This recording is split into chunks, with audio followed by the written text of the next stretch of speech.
Hello, and thank you for joining me for this talk, where I will talk about the urban abodes in colonial Singapore. And I choose to talk about the topic in terms of the shape of home, because I want to introduce the variety in a typology of houses and homes that were situated in the urban area. So I'm excluding, for the focus of our short discussion, anything in the suburban or the rural areas. And I focus on this notion of shape of home, because in this talk we will move away from the usual focus on colonial bungalows, this generic notion of a type that we sometimes gloss as black and white and so on, and also the shop house. So there are in fact many other subtypes or modifications upon these primary types, or types that were completely ignored, that have been ignored or overlooked in the way we talk about different types of buildings that constituted urban residences in Singapore. And then finally, we're looking at colonial Singapore. So there's a set of assumptions here about colonial urbanism and racial divisions, particularly when we talk about Singapore's urban history.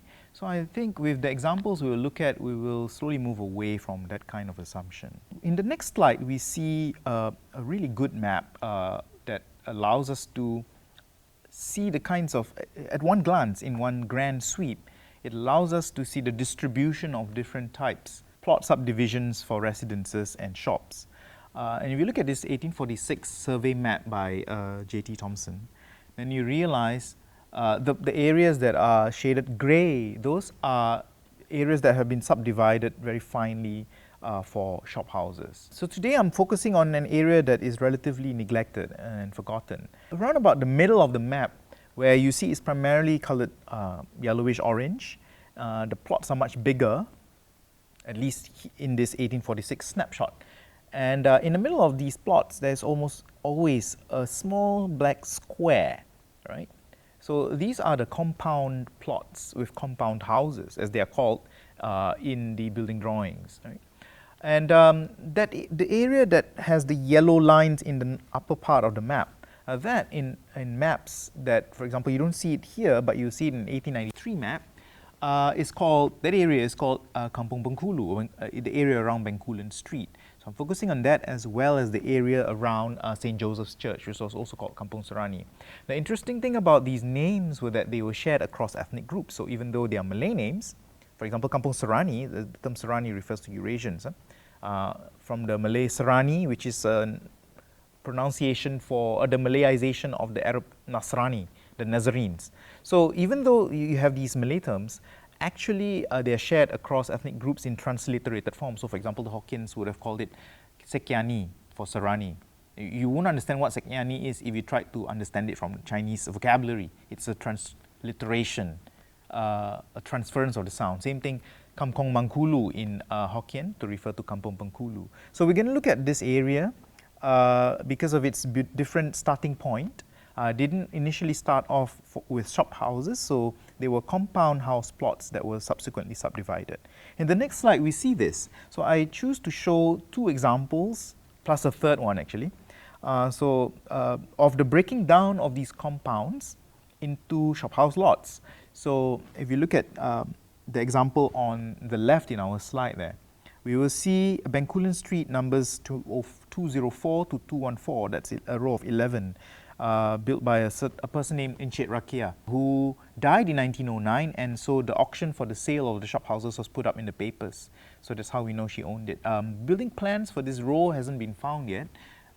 We're hoping to find it. But this is an example where a compound house plot can be subdivided into 11. Incidentally, the next example that you see there on the right-hand side above also subdivides the plot into 11 units. That's by Ho Yang Peng, and these are actually compound shop houses. So they have a small little front yard. You can just about make it out in the section there.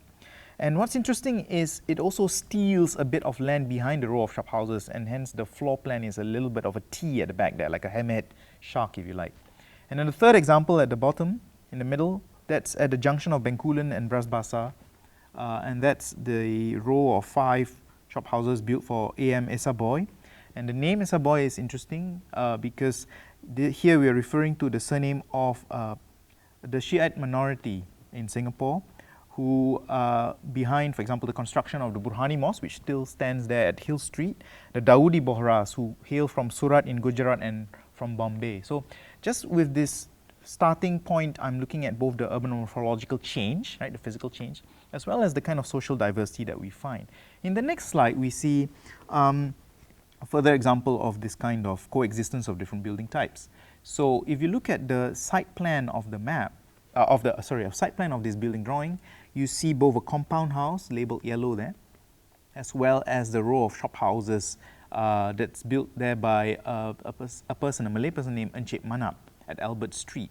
So here we are looking at examples where people are building houses and not in places they are supposed to be according to the colonial town plan, right?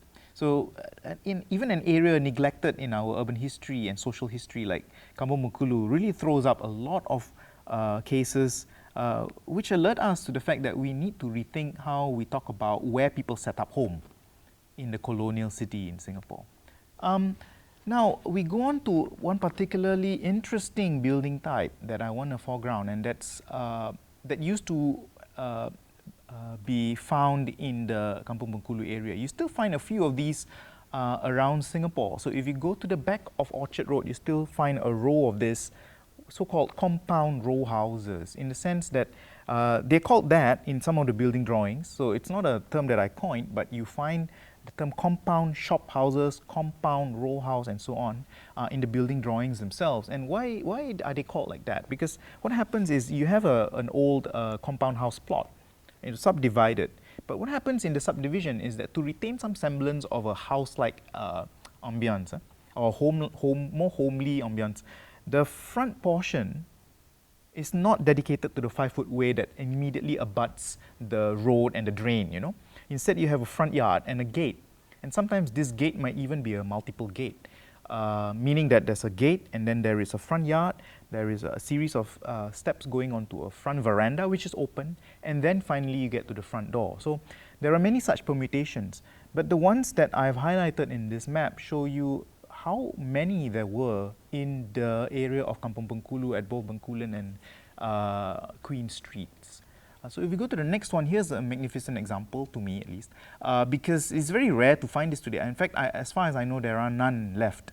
This particular case is actually a row of these houses with a front veranda with a flight of steps leading up to them that actually don't abut their neighbors. So they have a distinct, so they abut each other as a row, a terrace of 6 of these houses, but they stand distinct from the boundary wall of the compound. In other words, the entire row of 6 exists in its own little compound with a gate, with 2 gates actually in this case.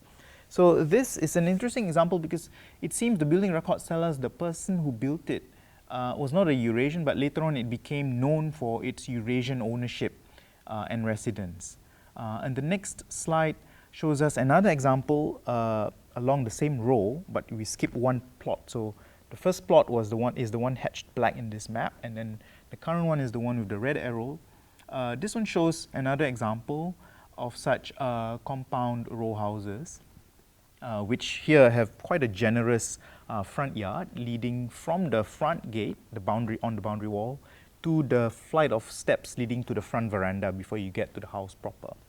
So the final example here is the one I mentioned earlier. You can find an example at the back of Orchard Road, Orchard Boulevard, and Grange Road. But this one is also from Orchard Road area, but not the example I was talking about. This is a Killiney Road area with the architect Fernandez, a Eurasian. So here you find the term being used. Specifically, it's stated there as 3 compound shop houses. So, you know, the thing about this though is that these were obviously never used as shops, but because the general term for such row houses or terraced buildings were shop houses, so I think the naming there was a struggle on how to name this. You know, it has a compound, it's resembling shop houses. They're actually houses in a terrace formation and so on. But so it's written as compound shop houses. Right, coming back to the map, I'm showing you this map again. Here we zoom out a little bit more from the earlier iteration in order to show you how on this map you can find name Kampung Bencoolen written there. It's underlined red. If you can just look carefully at the map, you will see it. It's underlined red. It's written there in bold, in capital letters, spelled out Kampung Bencoolen. So Kampung Bencoolen is at the upper right-hand quarter, if you look at this orientation of the map, of this area of Middle Road, also known as the 7 horse carriage road. So there are multiple ways to name this area. But what you also see are all those blank spaces, if you like, that are colored yellow. In other words, they're not colored red to show that they've been built up. So those are all the compounds that you see, some of which have compound houses and some do not. So now we're going to look at a number of compound houses. The reason for this, the reason for the compound houses being so dominant in this area is that if we go back to the intent to build a European town here, then primarily this area was not even supposed to have shop houses. It was supposed to have except for one small area, it was supposed to entirely be composed of these large residences for Europeans of the town. But as we have just seen from examples earlier, it became far more diverse in terms of ownership, in terms of people who resided there as well. But we're going to take a closer look at a small selection of the compound houses just to see what is the nature of that diversity. So these examples that we're looking at, 2 examples actually, come from near the mosque. So to be precise, they are across the road from the mosque of Bengkulu, Kampung Bencoolen Mosque, the main mosque of the area. You notice 2 compound houses there that are numbered 35 as well as 33, right? So you see those 2 there and they are highlighted. They are across from the mosque. And what's interesting is sometimes when we look at these archival drawings, the numbers seem to either be mistaken or have shifted. So if you actually look at the compound houses site plans, sometimes you get a better picture of which plot is actually referring to because the numbers might not match. After belaboring on this technical detail, you will notice that the drawing below, which is supposed to be number, it's written as number 35, stated as 35 in the drawing. It's actually number 33 because it cannot be 35. 35 looks completely different as a plot. But okay, these technical things aside, if you look at the ownership, it's quite interesting because you have there Syed Muhammad bin Ahmad Aidid in 1886, an Arab, a Hadrami Arab owner, and then next to it is also an Arab owner, a lady, Sharifah Hamida.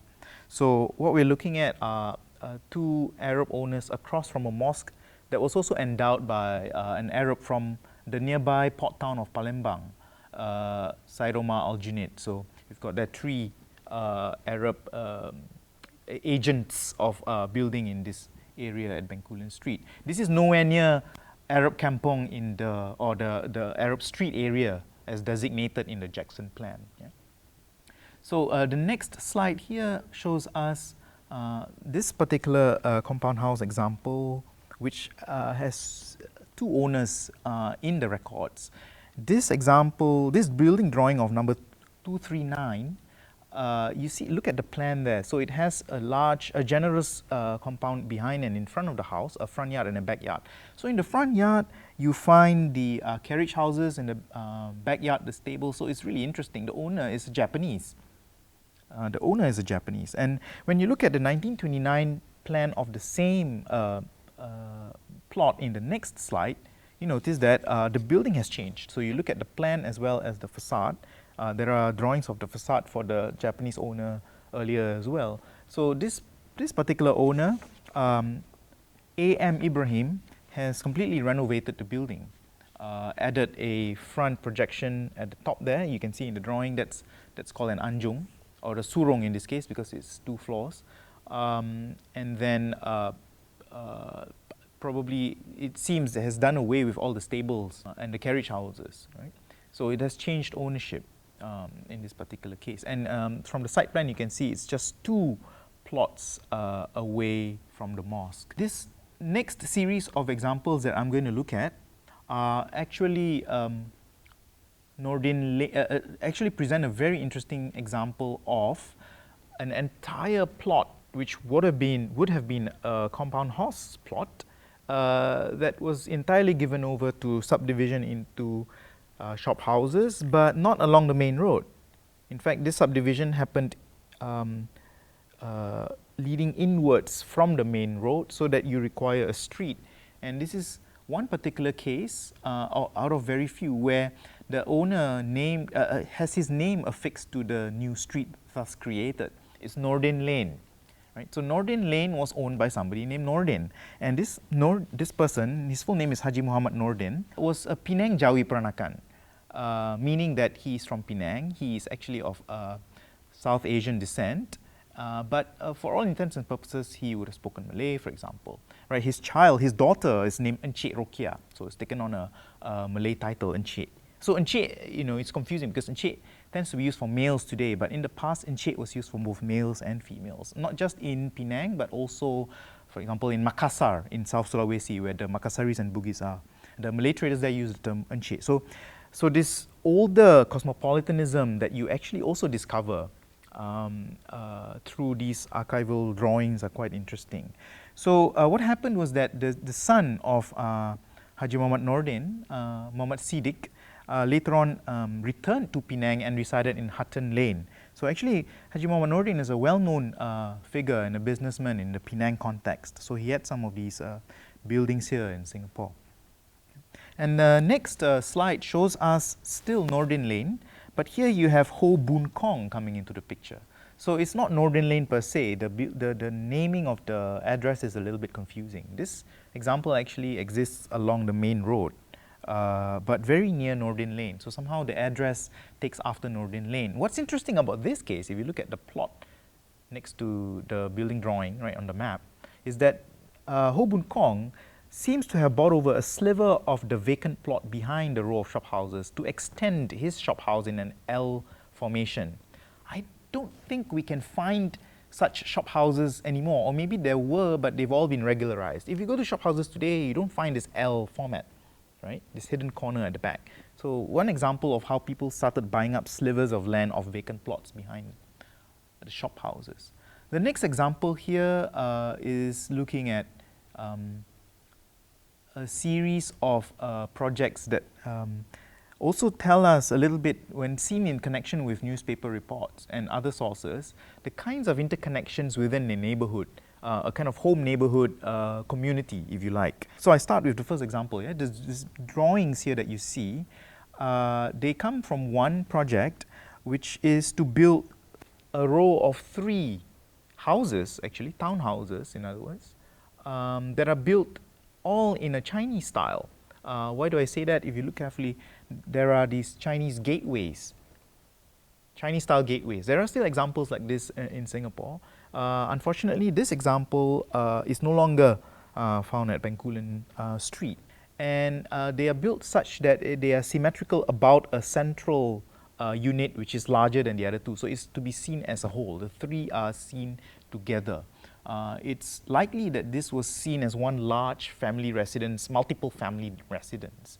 There are other examples across Singapore. So here I'm showing you an example from Java Road, which was the home, the big residence, Rumah Besar as it was called, for Haji Omar and his family. So Haji Omar is the father of the Justice of Peace and Municipal Councillor in Singapore, Ambok Sulo,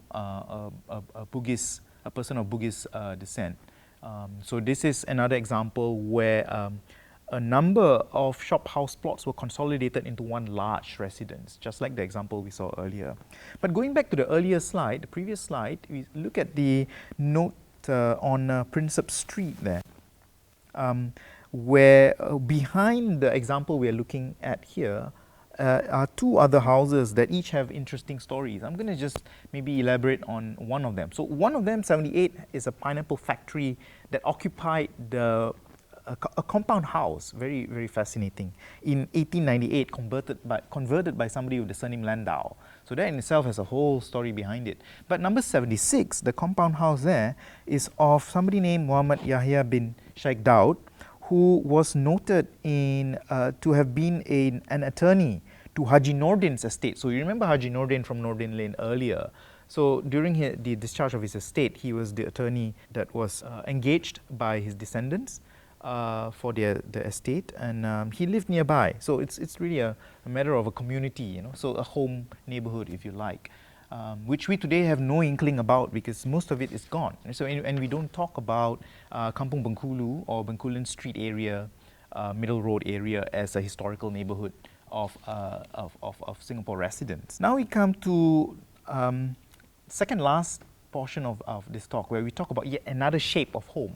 So in this section, we're going to look at a very interesting phenomenon that has mostly escaped our attention or notice, yeah? And that is the lorongs. Not the kinds of lorongs that we see at Geylang, you know, numbered lorongs. These are extremely tiny, usually dead-end lorongs. In Malay, they're called lorong, and sometimes you find them given English names, court, place, for example. So these are some of the other permutations. We'll look at a few examples from the High Street area later. But now we're looking at the lorongs. So if you look at this map, I've listed the series of lorongs that we can find in the Kampung Bencoolen area. There are so many, so it's listed there. And these are actually small subdivisions with a dead-end road of a large plot which have been subdivided away from the main road. So this particular slide here now looks at Lorong Sepang, which in 1910 was developed by somebody named Haji Kadir. So you can see that little lorong there called Lorong Sepang.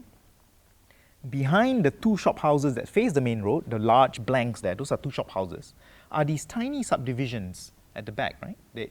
And what's interesting also is that these units at the back, they are small, no doubt. They open only onto the lorong, they have no back lane. They all share, apparently, a common kitchen and a common toilet, which is the subject of this drawing. It's right at the back of the compound, so a series of latrines and a place to cook. So it seems that there were these kinds of communal lodgings, you know, of very tiny subdivided units. For example, here at Lorong Sepang. And mind you, they didn't always become residences only for, say, the labouring poor. So, for example, the area of Kampung Bencoolen is well known as the site or the neighbourhood where a lot of the jin rickshaw pullers who were really, you know, destitute and you know, physically laboured hard had their residences. But it seems that these were not the only people who would have occupied such small subdivided lorong tenements. We have on the record Eurasian names, Chinese names, Malay names. It's a variety of people who lived in these smaller subdivisions. The next slide shows us Lorong Sakai.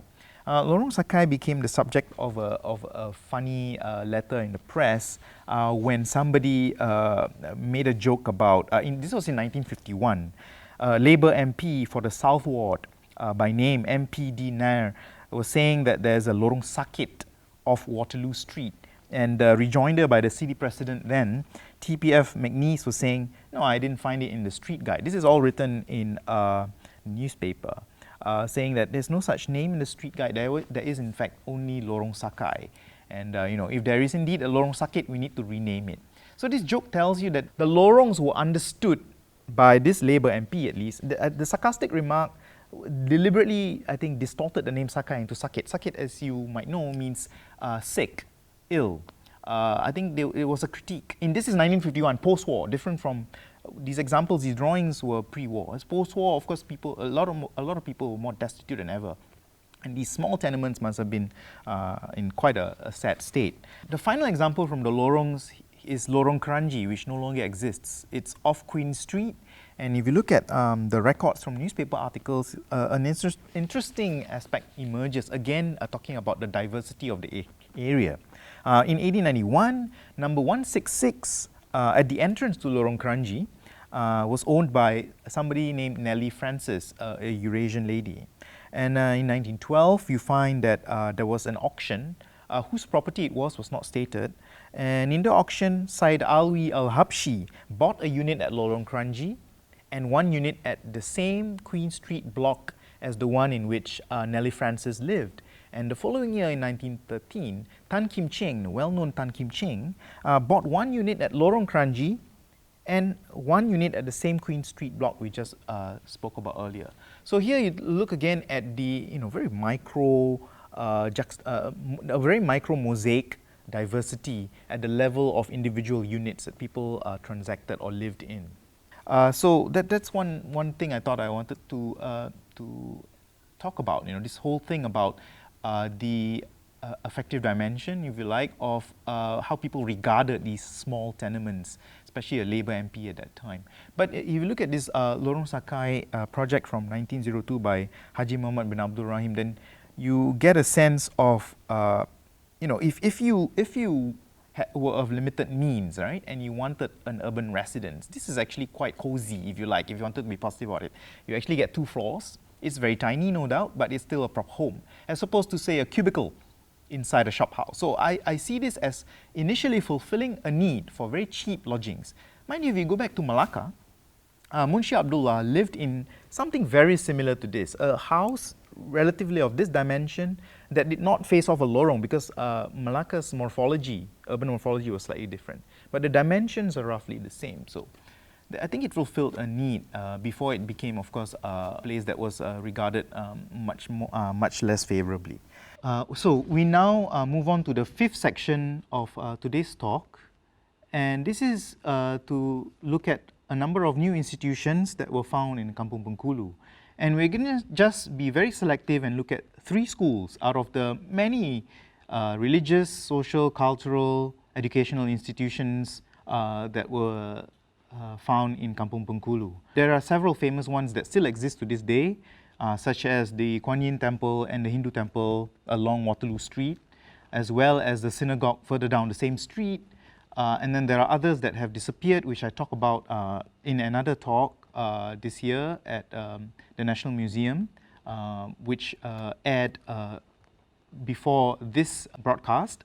So today we're just going to look at 3 schools at Kampung Bencoolen. So if you look at the first example, it's at number 36 Bencoolen Street, and it's an example of the repurposing and addition and alteration to a residence, a compound house to be precise, into a school. So when we first encounter this particular house, number 36 at Bencoolen Street, we find that it is owned by a Chinese person by name Yeo Tek Ho, and I'm sorry. And the next time we encountered it again in 1910, it's owned by another owner, Haji Murgan. But the drawing you're looking at here is that of the first owner. Yeah? And so the next owner, you can see it in the next slide, is Haji Murgan. And here we see some interesting changes to the house between the previous owner and Haji Murgan. And this particular instance records, if we look at it as a typology in itself, before even talking about its conversion to a school, so I'm bringing in here a discussion of the compound house typology. You see this alteration in the slide here, which I have coded in yellow and orange. The conversion that you see is from that of the usual location of the staircase going up to the upper floor, tucked away in the front corner, either the left or the right corner. It's in yellow right there. That's the original before it is being changed in this drawing to what I have indicated in orange. It occupies the central hall. What it does is then frees up one of the rooms on the side. So I suppose the trade-off here is that you lose the central hall, but you gain a larger room. But what I'm saying here also is that if you look at the plan, from the ground floor, the kind of effect it's trying to achieve is when you enter the central hall, you get the start of the staircase going up at the center, so it becomes a centerpiece of the front hall on the ground floor. Now in these compound houses, the ground floor is considered ancillary or additional space. It is the upper floor that is the main house, unlike in European houses. In European houses, it is the spaces on the ground floor that are the spaces of entertainment. The upper floors are usually private. In the compound house, it's the upper floors that typically are the spaces to entertain. The ground floor is considered, kolong. In Malay, kolong means like it is undercroft, if you like, in English. But coming back to the point about the conversion, by the time we see it again in its conversion of 1929 to 1930, in the next slide, you see the alterations. Unfortunately, the series of drawings that we have found so far don't indicate what the main house looks like. You only see the ancillary back or rear outhouses and the back portion of the. It's kind of an annex, a back annex to the main house, being shown, being adapted for the school, which is in fact an important school. It was the Nanhua Girls' School, which occupied this former residence. The next school that we will look at takes us to the back of the synagogue. As you might already know, this synagogue in Singapore is the oldest surviving. Doesn't mean it's the oldest synagogue ever in Southeast Asia, but it's the oldest surviving extant synagogue in Southeast Asia, which is a very significant thing. Behind it, there used to be a Hebrew school.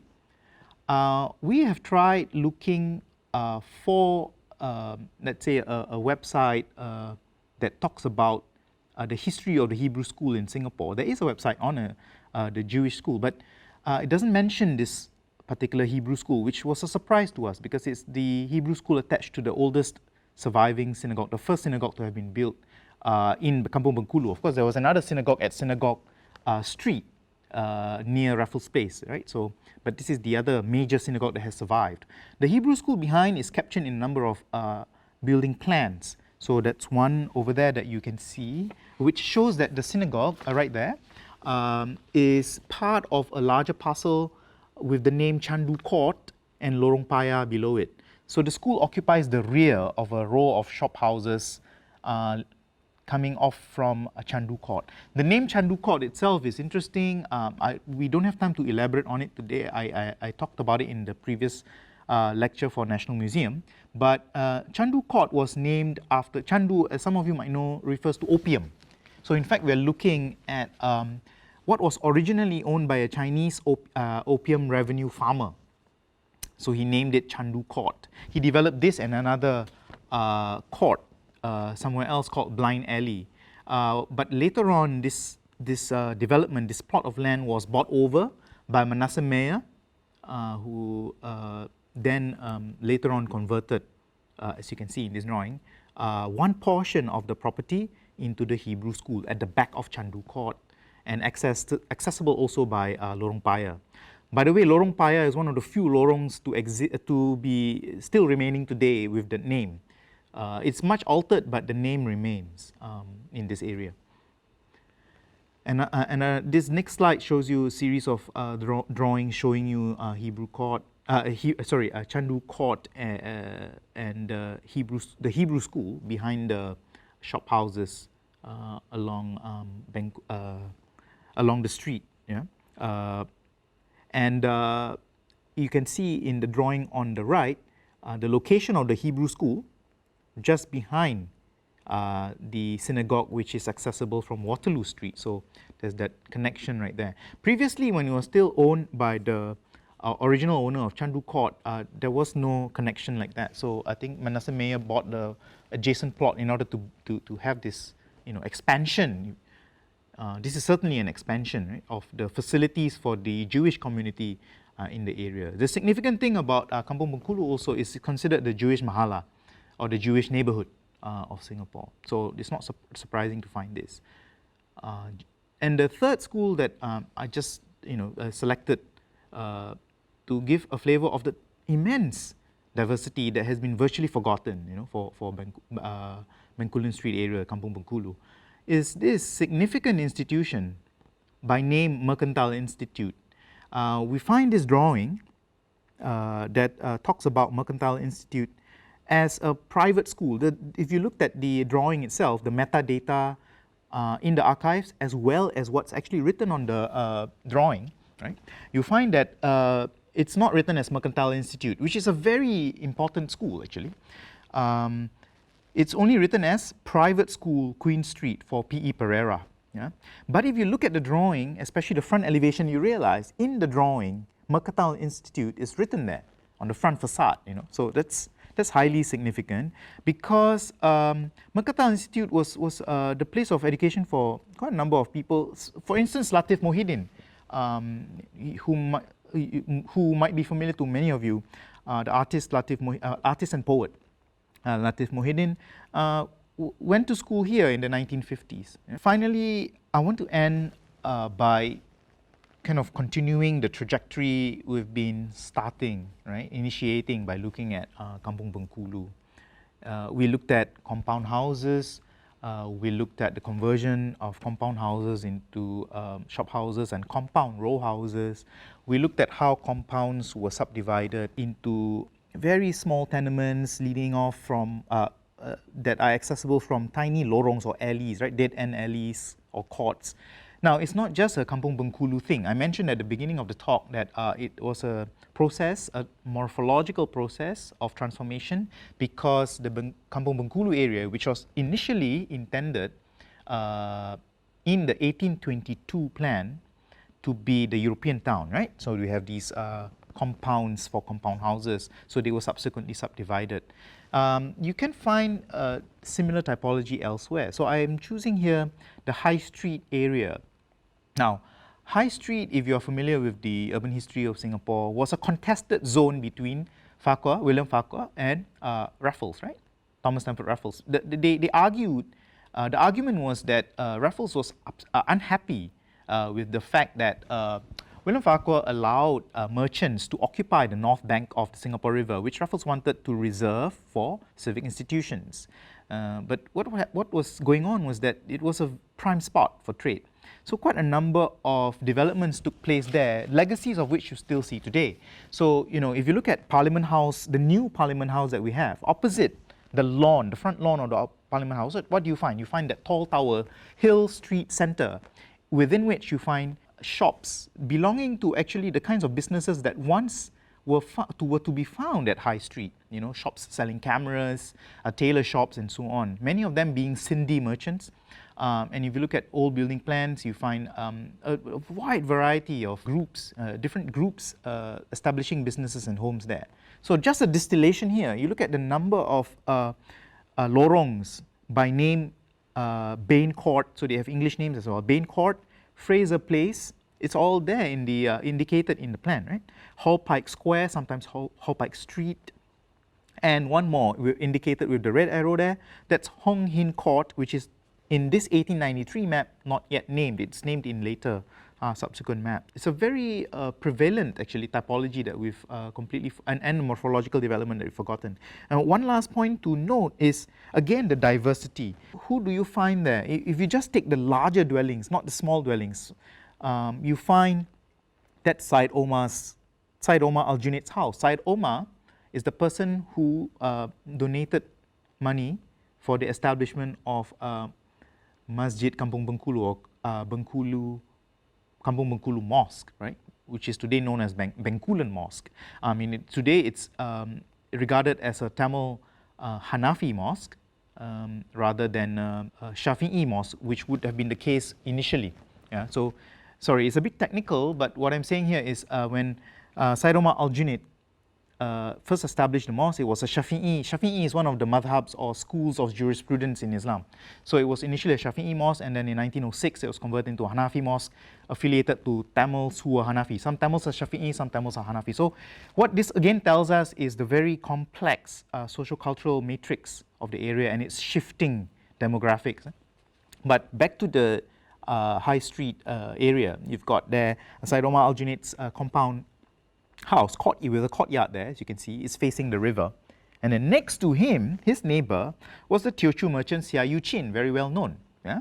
His is a courtyard, a Chinese courtyard house, as you can also see from the plan, right? It's quite prominently depicted. That's why this 1893 map is absolutely precious. It actually gives us the building footprint down to the last details, including boundary walls. I also highlight four wells. You might be wondering what four wells. Syed Omar Al-Junaid was also well known for his philanthropy, among which, there are many instances, too many to rattle off, but among which are these four wells he dug. The four wells are all highlighted in yellow in the map at the base of Fort Canning Hill, right? So these 4 wells serve the Singapore River community, including High Street. I end off with this example, moving south a little bit from Bencoolen Street to say a number of things. First, there are so many historical examples of fine-grained diversity within Singapore town that we tend to not pay attention to, and in the way we narrate the city, which tends towards, as I mentioned at the beginning of this talk today, tends towards assuming these racial boundaries, right? And supposedly a product of the Jackson Town Plan of 1822. We keep coming back to it, and it's solidified in the way we talk about Chinatown, Kampung Glam, and Little India.